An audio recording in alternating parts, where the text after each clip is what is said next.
Fantastic. Bravo, YuEun, that's wonderful. Thank you so much for that. What a start she's just given us. Before I speak to you about that, I just want to say thank you for that very, very over-flattering introduction. Was it Lena gave? And you kindly said, go and listen to the CDs I made. Oh, yes, you can, but bear in mind, any note I played, anything I say today has to be taken, in a sense, with a pinch of salt. It's only valuable if it's valuable to you, and the important aspect of it is you, not me. So I might have played a piece in a way you think, oh, that's interesting, but that's not necessarily the right way to play it. I'm pleased if you find it interesting, yeah? So I just start off by saying that, because I'm maybe gonna talk now for like 2 hours, where some of the stuff might be helpful, some of it might be confusing, and some of it might be directly against what you believe. And that's fine. We've got a lot of Bach players in this room, I think. Yeah? How many people have played Bach in their life? Yeah, it's most. Yeah, it's great. Yes. There are as many ways to play Bach as there are people in this room. Maybe more, because even some of us are undecided about how to play it. So I don't want you to think, although despite the very kind things you said, that somehow I know the answers, and I'm going to share some of them with you. I don't know the answers. I only know the questions, and I'm going to share some of the questions with you. And thank you, YuEun. That was a great way to start. I'm so happy that you did the first 2 movements of the first sonata of Bach. We're a lot of violinists here, I guess. Yeah. Who are not violinists? Just to, yeah. Okay, a couple. But you know this is the first of the 6 sonatas and partitas. When Midori kindly invited me to do this, I have to start off by saying one other thing. I don't play the violin.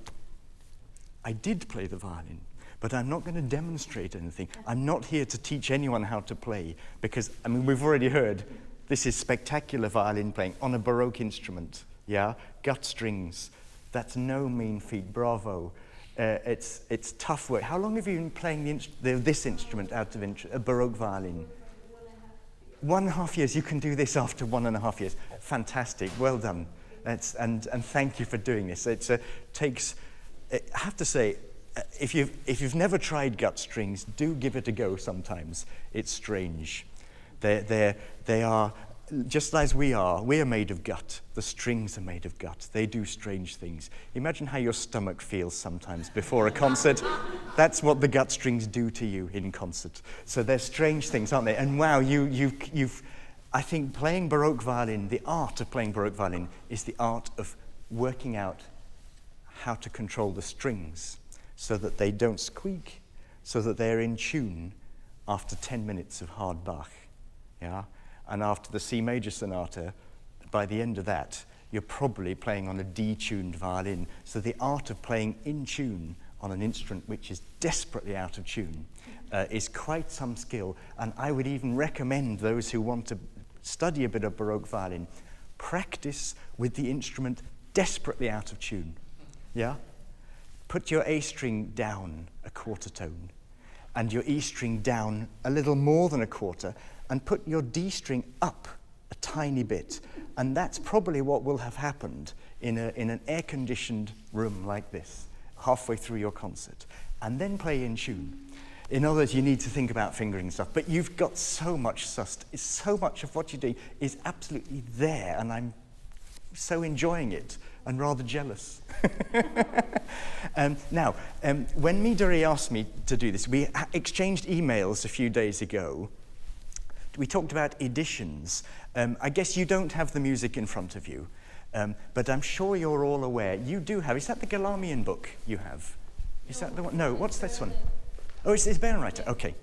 Do you have the facsimile of Bach's handwriting yourself? Do you own that? I mean, the Galamian version has... Yeah, has exactly. That's one way of getting it. To me, edition is a very important starting point, because of course you want to know that the notes you're playing are good to get close to the composer. Now in this case, I actually found this. This is my little pocket Bach. This is the handwriting of Bach. There we are. And we've got another couple of copies around. If you haven't seen it before, you should have a look. Because it's very beautiful. It's almost perfect. There are one or two mistakes in it, but only one or two out of, I don't know how many tens of thousands of notes. One or two wrong isn't bad. It's a staggering achievement. And I'm going to talk a little more about it probably as the evening goes on, as we hear the other musicians as well. But have you ever looked at it? No, that's the wrong answer. Is the wrong answer. The answer should be, oh yeah. Yeah, because, put it this way, Midori kindly invited me to come here this evening. But let's face it, be honest, if you had the choice of me coming this evening or Bach coming this evening, you'd say Bach. It's okay, I can take it. Even I would prefer Bach was here, yeah? This is Bach in the room, yeah? This is him in the room. This is as close as we can get to him actually being here, is his handwritten score. Now, you could say, well, I know the notes. I don't need the handwriting. Yes, you do. Not least, what YuEun just played us was that page there, the first page, and the fugue, which is those two there. Yeah, it takes Bärenreiter about 6 pages to get that much. The writing is beautifully compressed. You try it yourself. Get a sheet of manuscript paper and just start transcribing it, and you'll realize how difficult it is just simply physically to write this in an intelligent way. He's done a beautiful job. So it's very inspiring. But I'm interested, before you've even done that first chord, I'm interested in this. Has anyone ever looked at this page? Have you ever looked at that? It's just the title page. Has anyone looked at it? We'll look at it now. You can't see it. I'm going to read it to you. It's in Italian. That's really helpful, isn't it? Sei solo, 6 solos. Violino senza basso accompagnato, for violin without bass accompaniment. So what he's saying is these are not sonatas with continuo, they're unaccompanied sonatas. We know that. We even call them the unaccompanied sonatas and partitas. Interestingly, he never calls them partitas, ever. He hardly ever used the word in his life. We call it sonatas and partitas. He calls them solos. And when he comes to the partitas, he calls them partia, which is a different word. So we haven't even really paid attention to what he's calling them. Anyway, Sei solo, 6 solos for violin solo, book 1. Curious. Well, what's book 2? If this is book 1, I guess it's the cello suites. I don't know. It's either the cello suites or the 6 sonatas for violin with harpsichord. Great, great pieces, or with piano. Fantastic pieces as well. So we don't know what book 2 is, but anyway, by Johann Sebastian Bach, the year 1720. Now, you might think, oh, what's he talking about? Oh, I hope you don't mind me spending time on this, because it will be relevant to what you're doing about. What's he talking about? So this is really boring. No, it's not. Sei solo, 6 solos. Probably all of us can have a guess at Italian that solo is singular. It should be sei soli, 6 solos.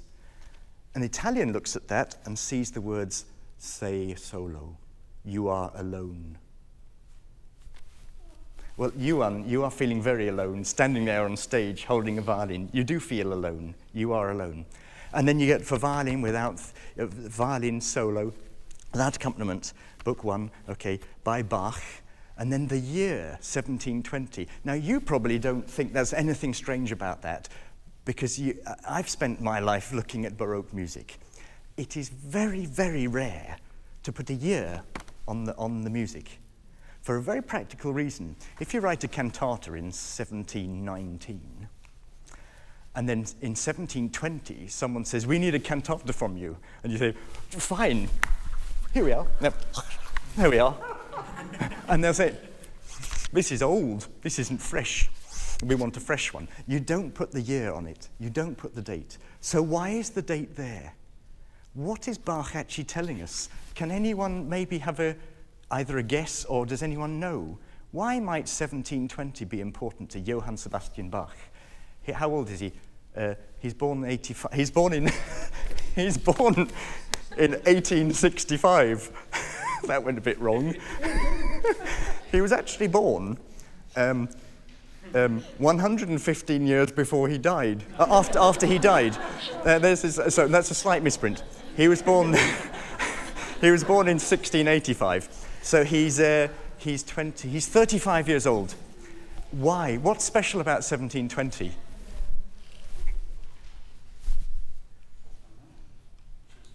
It's funny. You might say this doesn't matter at all, but I think it does. If it happened to me, it would matter. His wife died. Sorry, you were going to...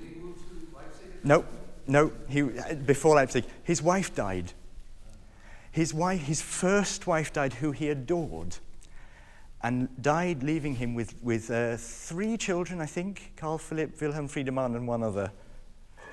Kevin Bach, I think it was. His wife died, and then he sits there with little children saying, Papa, come and play with us. No, I'm busy writing unaccompanied violin sonatas. Can't you see this is important? And writes, say solo, you are alone. And just play us the very first note, would you? Only the bottom. That's the note G in modern language in this country. But for Bach, the note is sol. Solo, alone. You are alone. He starts on the lowest note. Think of the cello suites, they don't start on the lowest note or the highest, they just start on the middle one, don't they? But this starts as low as you can get. And now I come to YuEun, because I thought the way you did the beginning was beautiful. Absolutely beautiful. That first chord is one of the hardest, isn't it? And you'd really thought about it, but when you played it, we didn't hear the thought. We just heard the result of the thought, and that was lovely. So thank you for that. I find that first chord is maybe one of the hardest chords in Bach. Would you mind just play the beginning for us, just the first phrase?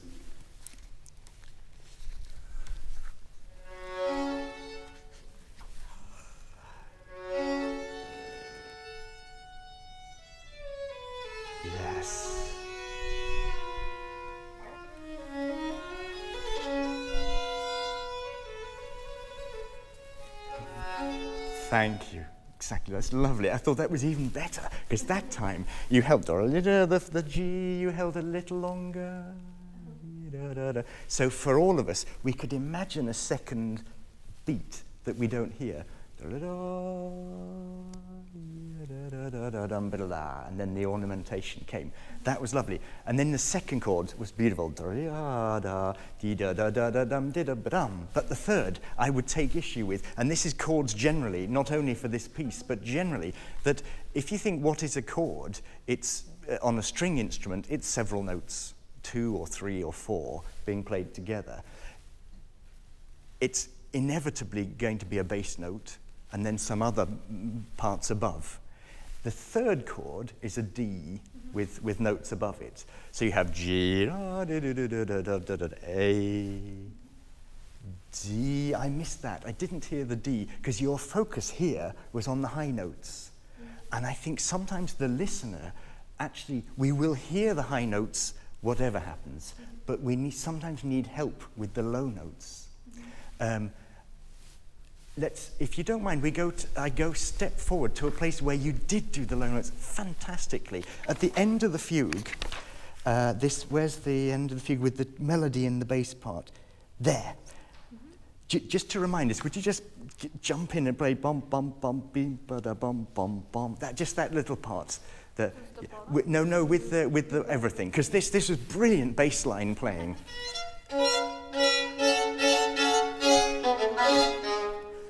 Exactly. Thank you. Exactly, that's what I meant. We could hear that. Bom, bim, bom, bom, bom, bom, bom, bom. If you think of your violin as being like a little string quartet, it is like a string quartet. It's 4 strings.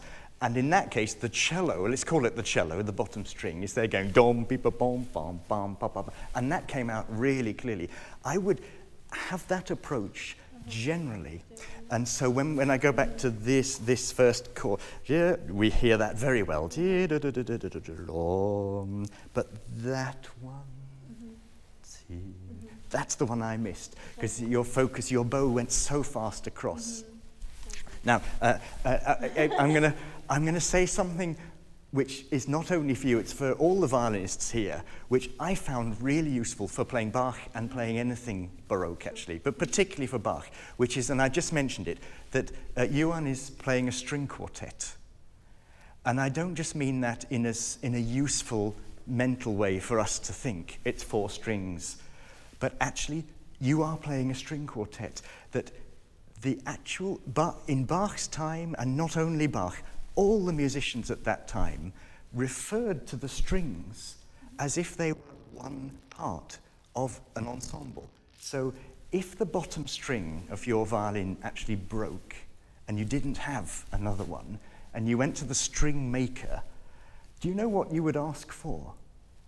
Nowadays we would go to the shop and say, I need maybe whatever you have, an olive, is it?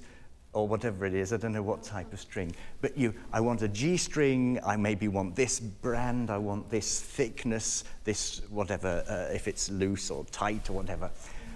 But at that time, the string maker says, look, I'm making gut strings, and some of them have metal. You're playing violin, I'm making strings for hundreds of different types of instrument, and also I'm making gut for surgeons to sew people up. I make gut.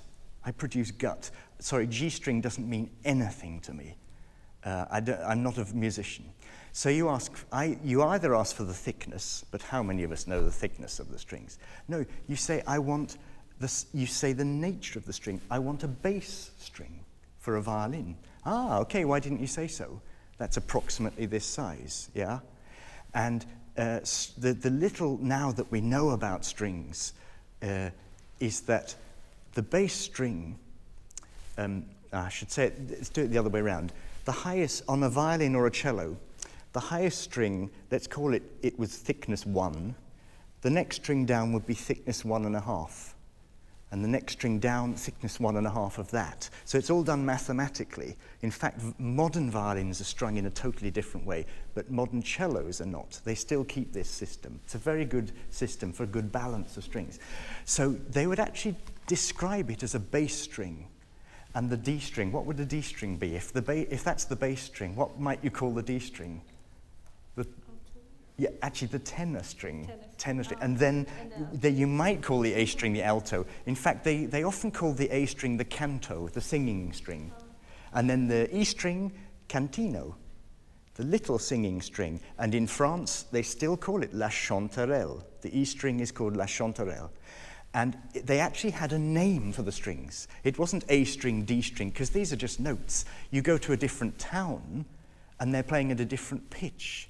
They may be playing scordatura. You know scordatura, you retune, your A string becomes a G. So it's not an A string anymore. But if you call it G string, everyone's confused. So you use these names. And they actually use the names because, for example, there's a Vivaldi concerto, which no one knows because it's not very good, called Concerto for Violin Senza Cantino, for a violin with no E string.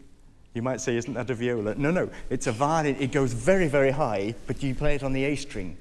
Or Four Seasons. Have you ever played the Four Seasons of Vivaldi? Not really. No, you will do. Yeah. I really hope you will. They're fun. Four Seasons of Vivaldi, you know there's a place, the cuckoo. He gives fingering. Nowadays, no one reads his fingering because he's written it in words, telling you which string to play it on. So everyone nowadays goes, but he says, no.